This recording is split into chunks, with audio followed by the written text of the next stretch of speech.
трак арты менен парковка кылып атат.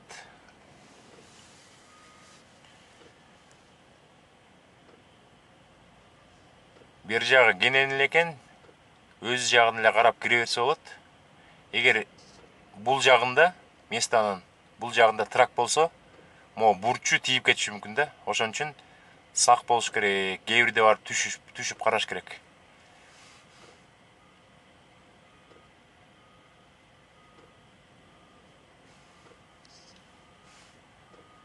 Шугулдап эле кирип кетиш керек болчу. Жанатан бери 4-5 жолду астыга берип, кайра артка берип кире албай атат. Мыяка бир эле заход менен кириш керек болчу. 5-чи попытка жасап атат. Эгер бул жагында трак болгондо анда такыр эле кыйын болмок экен бул водительге.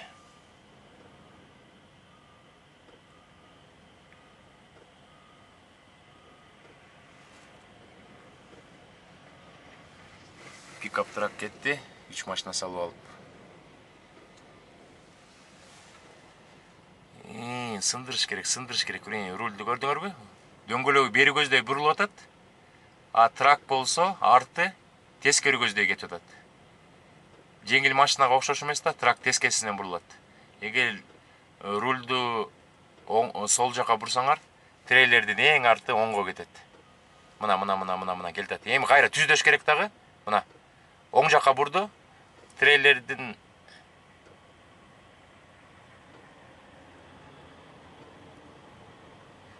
бул жаап калды. Бул трак жаап калды. Экинчи трак өтүп атат. Бул да жаап калды бизди. Тиги водитель дагы бул тракты күтүп атат. Азыр эми астыга бериш керек да. Эми астыны көздөй, мени көздөй тартыш керек. Болду, көп тартып атат бул. Опыт жок экен бул водительдечи. Мояка бир ашып кетсе 15 эле секундта коюп койсо болот. Бул водитель 10 минуттан бери кыйналып атат. Даже 10дон көп, 15 минуттан бери.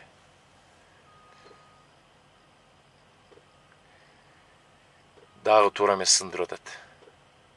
Макул ошондой бар. Эгер машина бул жакта болгондо сүзмөк анычы. Бүттө мени көздөй кетиш керек. Резко буруш керек. Бул ай. Туура эмес кылып атпайбы?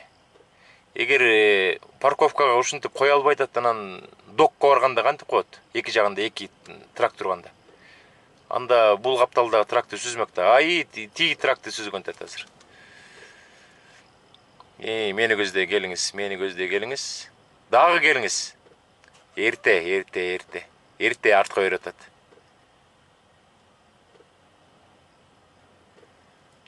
Макул ошо боюнча сындыр. Көрдүңүздөрбү? Рулю оңго бурулуп турат.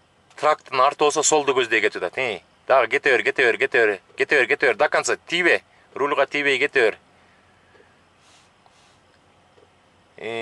Кичине окшойт.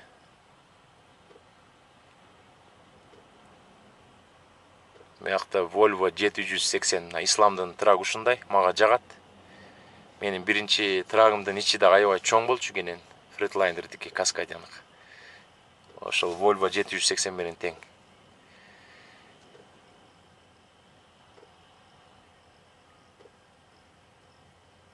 Бул эмне эле кыйналып атат. Макул астыга бер, дагы. Жок. Оң жакка кичине буруп туруп эметиш керек болчу, бериш керек болчу. Оң жакка буруп атат, молодец. Бери кел, түз кел. Ай. Кайра артты көздөй кетип атат. Ошо боюнча сындырыш керек кичине. Достор, көрдүңүздөрбү? Жер кичине тайгак болуп атат. Опыты кичине азыраак водитель экен. Бул жака опыттуу кишилер бат эле коюп коет да, 15 эле секунддук. Бул уже 15 минуттан бери кыйналып атат.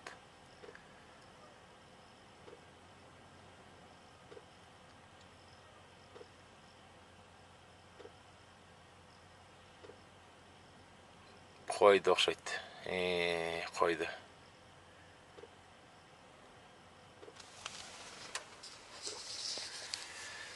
Салам алейкум достор, мен дагы эле жатам. Бүгүн 4-күн. 4-күн болот. Бүгүн мындай болду ситуация достор. Мен деген ушул тиеге чалып, эптеп-септеп жеттим ушул тиегечи.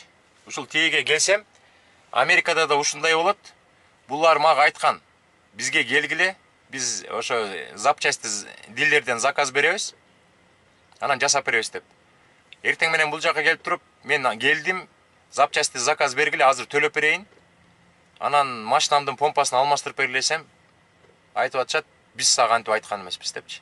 Америкада да ошентип койшат да, анан sorry деген сөз бар да. What are you talking about атпай? I didn't say like this деп. Бир аял экен. Ошо как раз мага ушул аял жооп берген. Алдап койду мени. Анан эмне кылабыз деп башыбыз ооруп, диспетчер менен сүйлөшүп, диспетчеримди аябай тың, англис тили да аябай жакшы. Анан биз деген карасак, бул жакта Ютаны көздөй кеткен жерде 40 майлдан кийин Лавс деген заправка бар экен. Аларга чалсак, алар да ошентип айтып атат. Бул жака келгиле, анан биз деген дилерден заказ беребиз запчасти. Анан салып беребиз деп. Чөтө ишенбей калдык.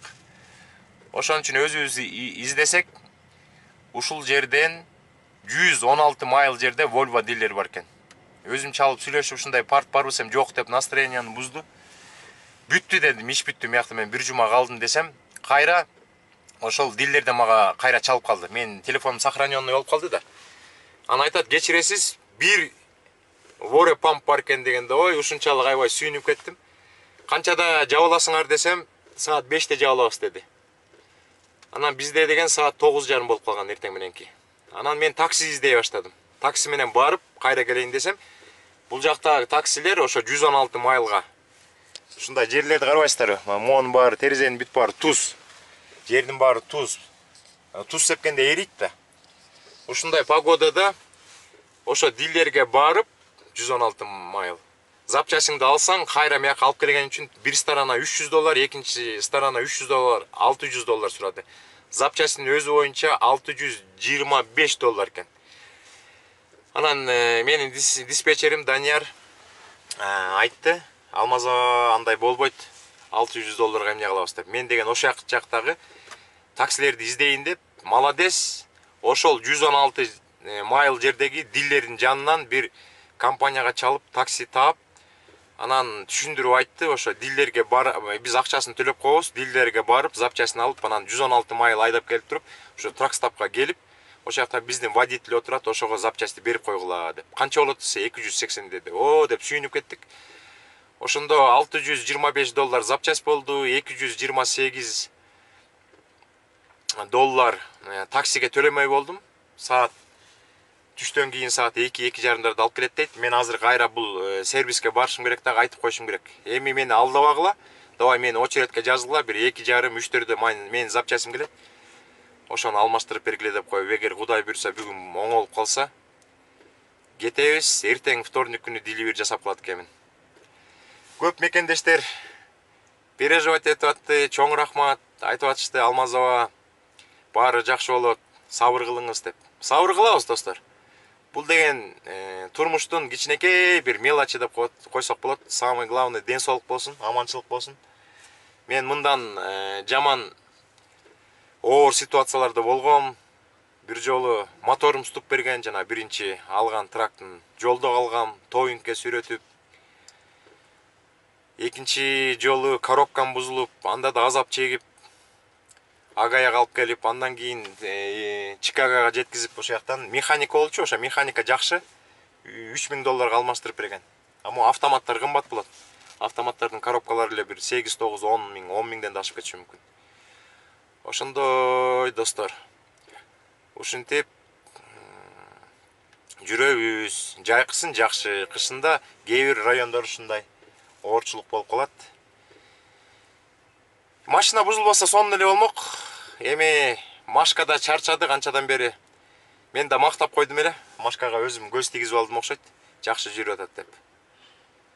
Азыр запчасть келет, келгенден кийин дагы анан анча-мынча шаптын ичине киргизип жасап аткандарын уруксат берсе тартабыз. Ошондой. Барыңыздарга ийгилик. Таксини күтөлү анда. Кичине эс алып турсак такси келет, курсакты тойгузуп эс алып турабыз. Тракты оңдотобуз. Кудай буйруса оңолсо анан жолго чыгабыз, достор.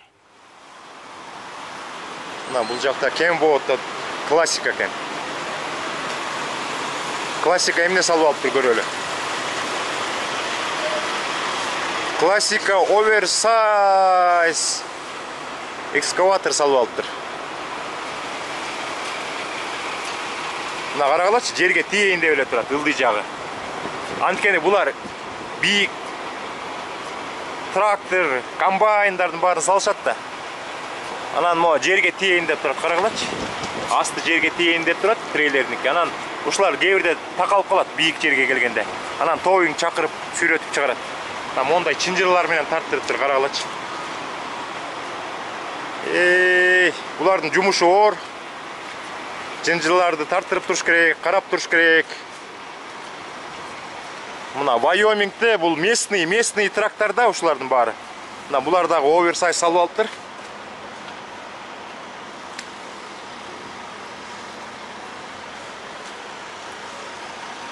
Артына да жазып коюп, анан эки жагына желек тагып коюш керек буларчы. Мына бул жакта дагы бир оверсайз турат. Оверсайз деген өзүнүн трейлеринин туурасынан чыгып кеткенде трактын туурасы чоңураак болуп калат да. Мына бул дагы чынжыр менен тагыптыр. Бул дагы экскаватор аппараттыр. Ушу Америкада эң күчтүү техника бул эме кат деп коет мо, сары техникалар. Мына бул жакта да оверсайз кетти, абдан узун экен.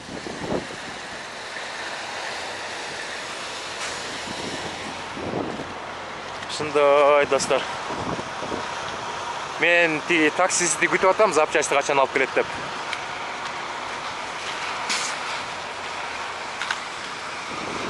Вайоминг, мына Вайоминг деген.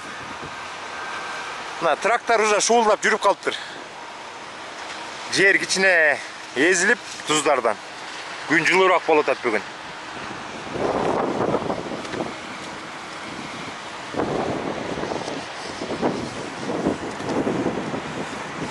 Азыр мен тракты оңдой турган жерге барып, очередке туруп коеюн.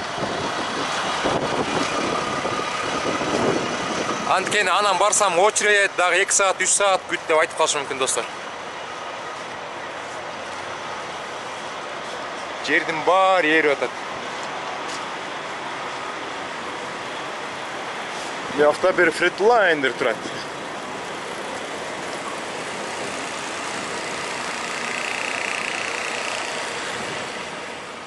Мына бул жакта тараза, мен сиздерге постоянно көрсөтөм да тараза. Бул тараза абдан узун экен. Башка жактагы таразалар тетигинден баштап, могу cat scale деп турбайбы? Ошондон баштап ушул жерге чейин эле болмокта башка жакта.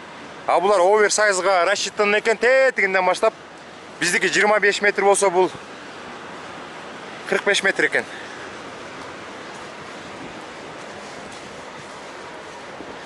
Дөңгөлөктөрү трактордун. Мына трактордун буушный дөңгөлөктөрү used tires деп коюптур. $209 дейт. 209 бул жаңы экен. Мына молардын баары буу экен. 209, 209, 209, 209, 209, 209. Мен болсо өткөндө сиздерге көрсөтүп, ушундай эле дөңгөлөктөрдү $100 алгам. Индиана менен Иллинойстун кесилишинде. Булар кымбат сатып атышыптыр. 2 эсе кымбат. Күттөн бери күткөн запчасть келди. Volvo деп турат, ушундай менен такси менен салып жибериптир. Ичинде мындай коробка бар экен, азыр коробканы алып чыгып туруп ачып көрөбүз азыр, достор.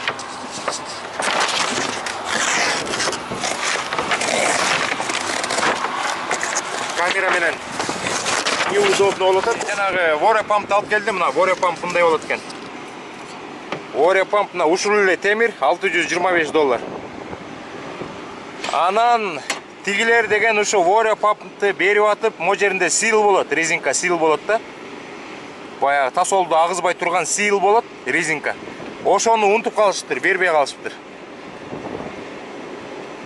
Анан мен сүйлөшсөм, мунусу жок, такпайбыз дейт. Кайра эле агып калат деп. Анан кайра Volvo дилдерге чалып, эмнеге салган жоксуңар десек, аны отдельно сатабыз дейт. Эми өзүлөр деле ойлонсо болмок да, воре пампты алмаштырып аткандан кийин силди да алмаштырыш керек депчи. Ескисин эле салып кой дейт, а ескисин салган болбойт экен. Бул жакта механиктер айтат, ескисин салган болбойт деп.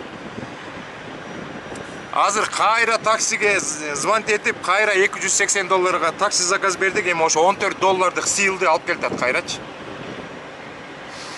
Ошондой биринин аркасынан эле бири чыгып атат. Эми Кудай буйруса келет кайра. Анан силди салып туруп алмаштыра баштайбыз. Ушундай мына, ушул трип абдан катаал болуп атат, достор. Атайын тартып атам, ушуну сиздер көрсүн деп.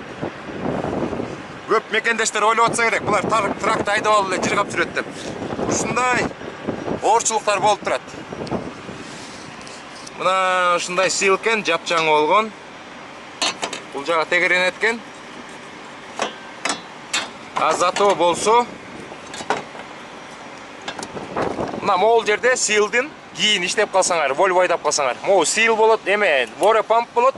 Воре памптын мо жеринде мондай тоголок бүтөлгөн жер бар экен, ошонун жеринде мо жерде тешик бар экен кичинекей. Меники ушул жактан агып калган.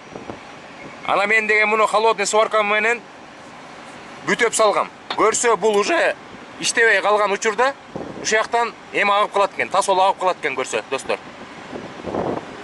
Аны мен муну бүтөп салгандан кийин анан башка жагынан агып атат. Мен билбейм кайсы жеринен агып атат. Алмаштырганда көрөбүз. Достор, мен көчө күнү ремонтко кечки саат 6:30-7 киргем. Азыр эртең мененки саат 4:30 болуп калды. Абдан жай иштешет экен, басып эле жүрөт, даже эскисин чече элек да. Брокер илип атат. Утур жарым саат сайын чалып атат. Ушундай непонятный трип болуп атат. 2 күндө жете турган груз бир жумада 7 күндө жеткен тат, достор.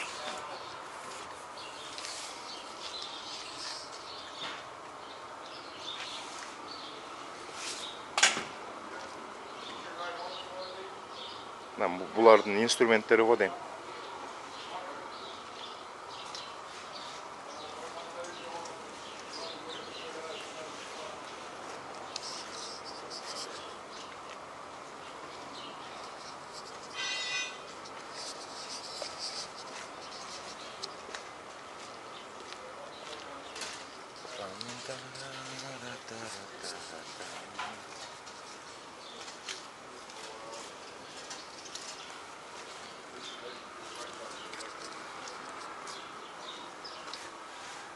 Eski pompa ошо ойдон турат, достор. Тасолдун баарын төгүп салышты. Кыбырап эле жүрүшөт, эки жака эле басып жүрүшөт, айтсаң укпайт экен. Жалаң туугандар кирип алыптыр, атасы, баласы, энеси, аялы болуп, мафия болуп алышыптыр. Эми күтөлү, айла жок.